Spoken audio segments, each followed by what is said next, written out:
दोस्तों, आज की कहानी जो एक्सप्लेन करने जा रहे हैं उसे देखकर आपको इतना जरूर पता चल जाएगा कि इस दुनिया में माँ से बड़ा योद्धा कोई नहीं पैदा हो सकता है। वेल कहानी की शुरुआत में हम एक शहर को देखते हैं जो भूखमरी और कड़ी मुसीबतों से जूझ रहे हैं। वहाँ पर खाने की कमी हो चुकी है, इसलिए सरकार ने अब ये फैसला किया है कि वो अब कुछ गिने चुने लोगों को ही अपने शहर में रखेंगे और जो लोग बच जाएंगे वो उन्हें मार देगी। और ऐसे में वो पिछले 3 महीने से यही करती आ रही है। इसी बीच हम एक कपल को देखते हैं जिसमें लड़की का नाम है मिया और आदमी का नाम है जोनस। दोनों की 4 साल पहले शादी हुई है, लेकिन इन्होंने अपनी 1-2 साल की बेटी को खो दिया है, जिसकी वजह इनके शहर की गवर्नमेंट है, जिन्होंने स्कूल से आती हुई बस को ही उड़ा दिया, जिसमें इनकी बेटी भी मारी गई। लेकिन ये दोनों नहीं चाहते कि इनके आने वाले बच्चे की भी साथ यही अंजाम हो। मिया अपनी प्रेगनेंसी के लास्ट स्टेज पर है और किसी भी समय वो एक बच्चे को जन्म दे सकती है। इसीलिए जोनस ने एक एजेंट से बात करके दोनों के लिए दूसरे देश आयरलैंड जाने का इंतजाम कर लिया है, जिसके लिए इन्हें कंटेनर में बैठाया जाएगा,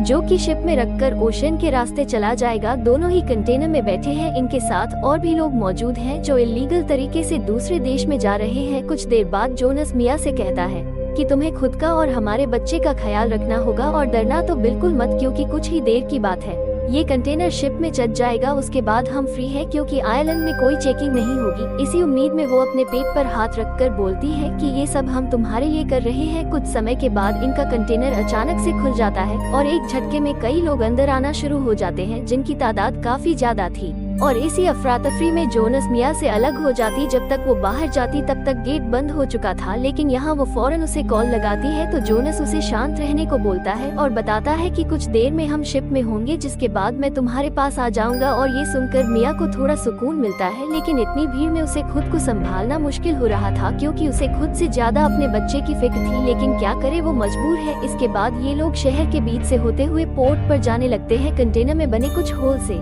बाहर देखते हैं तो उन्हें अपने खूबसूरत शहर की ऐसी हालत देखकर तरस आता है कि कैसे एक इंसान दूसरे इंसान को मार रहे हैं, और इसमें बूढ़े और बच्चे भी शामिल है। खैर, अब ये लोग 2 घंटे के बाद पोर्ट पर पहुंच जाते, लेकिन यहाँ पर इन्हें सबसे बड़ी मुसीबत का सामना करना पड़ता है, जो कि था चेकिंग। मिया बाहर देखती है तो वहाँ पर बहुत सारे पुलिस वाले खड़े हुए थे, जिसमें से एक बंदा आकर गेट को खोलता है। लेकिन तब तक ये सारे लोग उस कंटेनर के अंदर बने एक सीक्रेट पैसेज में छुप जाते हैं, जो कि बाहर से दिख नहीं रहा था। लेकिन सीनियर ऑफिसर को कुछ शक होता है, इसलिए वो इस पूरी ट्रक को बड़े ही ध्यान से देखता है और उससे कुछ गड़बड़ दिखती है। वो एक गोली चलाता है जो जाकर पीछे लगती है, यानी कि इसके पीछे भी कुछ। वो अंदर बैठे लोगों से कहता है कि मुझे पता है कि तुम लोग यही छुपे हो, इसलिए बेहतर है कि सब लोग बाहर आ जाओ, वरना मैं एक एक करके सभी को मार डालूंगा। कुछ देर हो जाती है, लेकिन कोई बाहर नहीं आता, तो वो अपने आदमी से गोली चलाने को बोलता है और तभी एक लड़की बाहर आ जाती। लेकिन इतनी देर में मिया वहाँ रखे हुए एक बॉक्स पर चढ़ जाती है, जो थोड़ी ऊंचाई पर था, जहाँ पर इन लोगों की नजर नहीं जाती। सीनियर ऑफिसर ऑर्डर देता है कि सबको मार दो,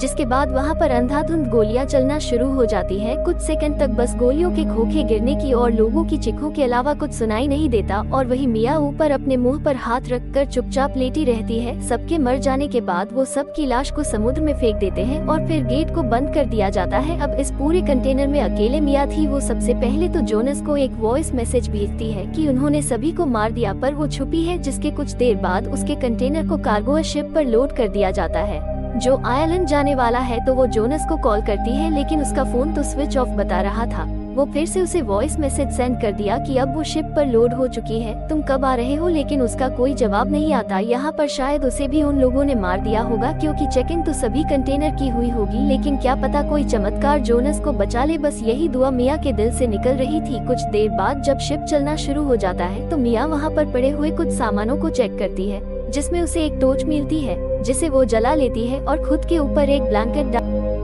और सोने की कोशिश करती है। अभी यहाँ से उसका सफर बहुत लंबा होने वाला है। अब आंधी रात को मिया की जब आंख खुलती है तो उस होल से बाहर देखती उसे पता चलता है कि उसका शिप तो भारी तूफान में फंस चुका है, और धीरे धीरे वो तूफान इतना बढ़ जाता जिससे कि उसे डर सताने लग गया था। वो देखती है कि एक एक करके उस पे सारे कंटेनर गिरना शुरू हो जाते और इन सब में उसका भी कंटेनर होता है। और जैसे ही वो कंटेनर पानी में गिरता है उसे एक तेज का झटका लगता है, जिससे वो वहीं बेहोश हो जाती है। जब कुछ देर बाद उसकी आंख खुलती है तो अपने चारों ओर देखती है कि कंटेनर में पानी भर चुका था और सारे खून बह रहा था। फिर वो हॉल के बाहर देखती है तो उसका कंटेनर समुद्र के बीचों बीच तैर रह रहा था, जो कि बहुत ही डरावना था, क्योंकि ऐसे में वो कैसे खुद को जिंदा रख पाएगी। और इसी बीच वो सबसे पहले तो जोनस को कॉल लगाने की कोशिश करती है, लेकिन अफसोस कि उसका फोन टूट चुका था। लेकिन वो अपने दूसरे फोन से ट्राई करती है पर वो अभी भी कॉल नहीं उठा रहा था। और तभी अचानक से उसे कुछ लोगों की चीखने की आवाज आती है। वो हॉल से बाहर देखती है तो वहाँ उसे वही ग्रीन वाला कंटेनर दिखाई देता है जिसमें उसे जोनस को जाते हुए देखा था। लेकिन इसी समय वो पानी में डूब रहा है। वो उसे फिर से कॉल लगाती है पर कोई फायदा नहीं होता और देखते ही देखते वो कंटेनर उसकी आंखों के सामने ही डूब जाता है। और खुद के सामने जोनस को ऐसे मरता हुआ देखकर वो पूरी तरह से टूट जाती, क्योंकि अब वो अकेली पड़ गई और जो एक उम्मीद बची थी जो उसे जिंदा रख रही थी, लेकिन अब वो भी जा चुकी है। इसलिए एक बार ही तो वो खुद की जान लेने की भी कोशिश करती है, लेकिन तभी उसे याद आता है कि उसके अंदर एक दूसरी जान भी पल रही है और उसे जोनस को दिया वादा भी तो पूरा करना है। वो चाकू को फेंक देती है और ऐसे ही बैठे बैठे उसकी आंख लग जाती है। जब वो दोबारा उठती है तो देखती है कि वो अपनी जगह से आगे सड़क पर आ गई है और इसके ऊपर एक कंटेनर लटक रहा है। दरअसल अब यहाँ पर पानी भर चुका था, इसलिए कंटेनर एक तरफ झुकता जा रहा था। अगर ऐसे ही पानी बढ़ता रहा तो वो डूब जाएगी। वो सारी कोशिश करती है लेकिन अफसोस कोई फायदा नहीं होता, क्योंकि कुछ ही देर बाद पूरे कंटेनर में पानी भर जाता है और उसका वही दम घुटना शुरू हो जाता है। देखते ही देखते उसकी मौत हो जाती है। रुकिए जरा, तभी अचानक से उसकी आंख खुल जाती है, क्योंकि ये बस उसका एक सपना था।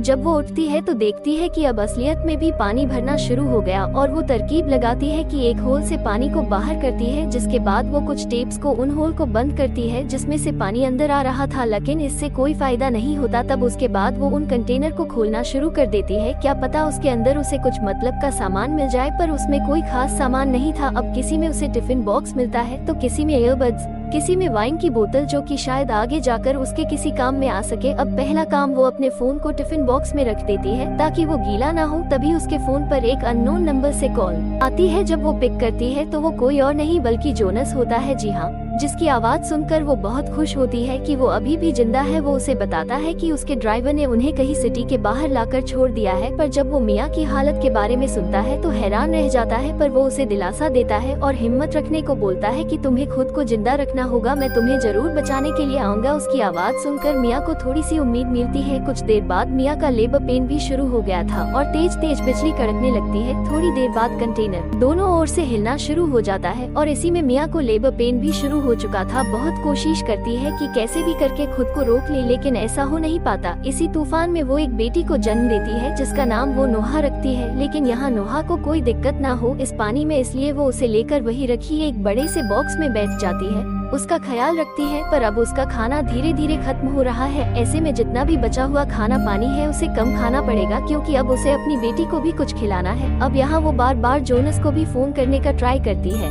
लेकिन उसका फोन नहीं लगता। अब अगले दिन जब वो सोकर उठती है तो देखती है कि उसकी बेटी रोई जा रही है, क्योंकि उसे भूख लगी थी। वो उसी समय अपना दूध पिलाती है जिससे वो थोड़ा शांत हो जाए, पर इसी दौरान उसके दिमाग में एक आइडिया आता है, क्यों ना इस कंटेनर के ऊपर जाए, क्या पता वहाँ से उसे कोई देख ले, कोई शिप जो कोई उसके आसपास गुजर रहा हो। लेकिन इसके लिए उसे पहले तो कंटेनर को ऊपर से काटना होगा। तो इन बॉक्स में से वो ऐसी चीज को ढूंढने लगती है जिससे वो कंटेनर को काट सके, और उसे वहाँ एक ड्रिल मशीन मिलती, लेकिन ऐसा करने में बहुत टाइम लगेगा और साथ में मेहनत भी, क्योंकि कंटेनर का स्टील बहुत ही मजबूत है और वो ड्रिल मशीन किसी पतले चीज को ड्रिल करने के लिए बनी थी। पर यहाँ मिया हार नहीं मानती और लगी रहती है उसे काटने में। बीच बीच में उसे अपनी बेटी के विजन भी आते हैं जो कि मर चुकी थी, और उसके विजन में जोनस भी आता है जो उसे हौसला देता है कि तुम्हें खुद को जिंदा रखना है। लेकिन ये कैसे मुमकिन है, उसके पास तो खाना भी नहीं बचा। मिया के दिमाग में आता है कि उसने बर्थ के टाइम अपना फ्लैश फेंका नहीं था। वो उसे ढूंढती और फिर उसे ही खाना शुरू कर देती है, और ये सीन देखकर आपकी रूह कांप जाएगी। उसे खाना ही बढ़ता है कि कोई चारा नहीं है अभी उसके पास। आगे हम देख पाते हैं कि उसके पास अब पानी भी खत्म हो चुका है और वो बारिश के पानी को पीने की कोशिश करती है। धीरे धीरे करके वो जैसे तैसे कंटेनर के ऊपर वाले हिस्से को काट लेती है और फिर ऊपर आती है। जब वो चारों ओर देखती है तो दंग रह जाती है, क्योंकि वो बिल्कुल ही समुद्र के बीच में थी, पर उसे यहाँ सूरज की रोशनी भी मिलती है। इसलिए वो नोहा को फौरन ऊपर लेके आती है और उसे भी रोशनी दिखाती। पर उसे एक बात का ध्यान रखना होगा, ये ऊपर आने का जो रास्ता उसने बनाया है वो उसके लिए अच्छा भी है और बुरा भी है, क्योंकि अगर तेज बारिश हुई तो सारा पानी अंदर आने लगेगा और ऐसे में वो क्या करे। खैर, अब वो जब ऊपर आती है तो पानी में तैर रही मछलियों को भी देखती है जो उसके लिए उसे खाने का काम कर सकती है। वो उन्हें पकड़ने की बहुत कोशिश करना शुरू कर देती है। लेकिन शुरुआत में तो उसके हाथ में कुछ नहीं आता। उसी बीच आसमान में एक हवाई जहाज दिखाई देता है, जिसे सिग्नल देने के लिए वो नीचे टीवी पर लगे ग्लास को तोड़कर ऊपर फौरन लाने की कोशिश करती, लेकिन ऐसा करने में उसके पैर में गहरी चोट लग जाती है और इससे वो चीख पड़ती है और इतने में वो प्लेन भी वहाँ से निकल जाता है। हम देख पाते हैं कि वो जख्म बहुत ही बड़ा था। वो नीचे जाकर अपने उस जख्म को ठीक करने की कोशिश करती है। पहले तो वो उसके ऊपर वाइन डालती है ताकि कोई भी इन्फेक्शन ना हो। इसके बाद अपने स्किन को एक धागे से सिल लेती है जिससे कि खून रुक जाए। अब ये जितना बताने में आसान लग रहा था उतना देखने में बिल्कुल भी नहीं, लेकिन उसे ये करना ही पड़ेगा। तभी उसकी नजर उन ईयरबड्स पर पड़ती है जिनके वायर्स से वो मछली पकड़ने का जाल बना सकती है और अब वो पूरी कोशिश में लग जाती है। कुछ समय के बाद वो जाल बन भी जाता है और इस बार ये तरकीब काम आ जाती है। वो ऐसे ही हर एक दिन एक मछली पकड़ती है और उसे जिंदा ही खाना शुरू कर देती है। अगर उसे प्यास लगती है तो वो बारिश के जमा हुए पानी को पी लेती है और उधर उसकी बच्ची जो दूध पीकर शांति थी। लेकिन इन सबसे बड़ी मुसीबत ये थी कि उसके कंटेनर में अब धीरे धीरे पानी बढ़ता जा रहा था। वो अपने पानी को रोज निकाल तो रही थी, लेकिन जब ये सारी चीजें हर रोज करते करते वो एक दिन मायूस हो जाती है और चुपचाप जाकर बैठ जाती है। ऐसा वो कब तक करती रहेंगी? ये समुंदर तो खत्म होने का नाम ही नहीं ले रहा है। क्या कोई उसे बचाने आएगा या फिर वो अपनी बेटी के साथ यही समुद्र में दफन हो जाएगी? अब ये सारी परेशानी को देखते हुए, लेकिन जब उसकी बेटी की मुस्कान उसे देखती है तो उसे एक उम्मीद दे रही थी और उसे हौसला मिलता है कि उसे खुद को अपनी बेटी के लिए जिंदा रखना है। जब भी वो ऐसे खुद से निराश हो जाया करती थी तो वो नोहा से बातें करना शुरू कर दी थी। लेकिन एक दिन ऐसे ही रात में जब वो सो रही होती है, उसकी टूटी हुई फोन में जोनस का कॉल आता है जो उसे बताता है कि उसे गोली लग गई है और बहुत खून बह गया। वो उससे माफी मांगता है कि अब वो उसे बचाने नहीं आ पाएगा और ये सुनकर मिया और टूट जाती है और बहुत निराश हो जाती है। लेकिन वो जोनस के आखिरी समय पर उसकी बात नोहा से कराती उसकी आवाज सुनाती है। मिया के लिए समय बहुत ही कठिन था। उसके सामने सारी उम्मीदें अब टूटती जा रही थी। अब वो क्या करेगी? और एक जोनस उसकी उम्मीद था, लेकिन अब वो भी टूट गया। तब वो सोचती है कि उसे एक राफ्ट बनानी चाहिए।